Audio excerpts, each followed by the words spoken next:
ሶ እኔ ደግሞ ያንን ነገር ተቀበልኩ። የልጅ አባት ነው፣ ልጄ አባት ያስፈልገዋል፣ አብረን ብንሆን የተስተካከለ ህይወት እንኖራለን ብዬ አሰብኩኝ። አንተም እንደዛ አልከኝ፣ አመንኩ። ከዛ አንተ ወደ እኔ ከመጣ በኋላ ብዙ ሰዎች ተቀያየሩብን።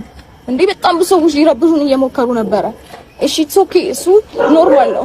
እስከዛሬ ካሳለፍኩት ነገር አይበልጥም ብዬ ለማሳለፍ ስሞክር እኔን እንደ ክፉ ሰው አዩኝ፣ እኔን እንደ ተበዳይ ሰው አዩኝ፣ በደሉኝ፣ ሰደቡኝ፣ ብዙ ነገር አረጉብኝ። ኦኬ ብዬ አለፍኩኝ።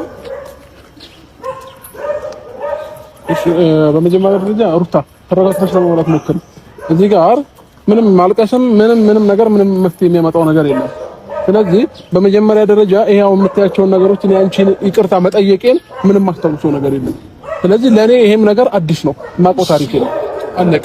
ስለዚህ ማልቀስ ፈልጌ አይደለም፣ ግን ደግሞ ላይክ የኔ ማለት ነው እንደማይቀሰው መጣ እዚህ ጋር እንደዚህ ስትናገር ለኮይ ነው እንጂ ማልቀስ ፈልጌ በጣም ብዙ ሊረብሹ ሊሰብሩ ሊያስለቅሱኝ የሚችሉ ነገሮችን ያሳለፍኩኝ ጊዜ ነው። ግን ሊሰብረኝም ሊያስለቅሰኝም አይችልም።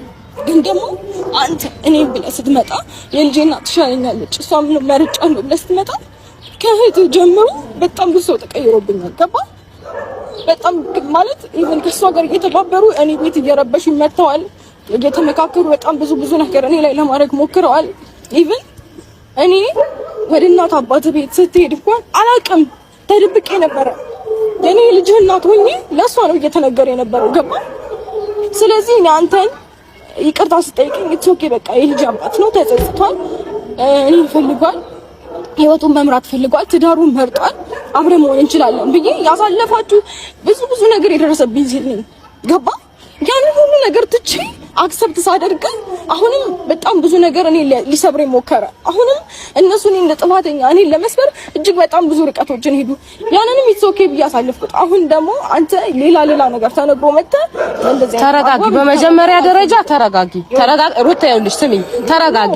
እሱን ጉዳይ አውርተንበታል፣ ብዙ ተባብለናል። አንቺ ጤነኛ ነው እያልሽኝ ስለነበረ እንደዚህ ነገሮችን ያደረኩት ሊሄድ ሲል የደበቅኩሽ ምክንያቶችን ነግሬሻለሁ። አንቺም ጋር እየመጣው ደግሞ ስከራከር የነበረው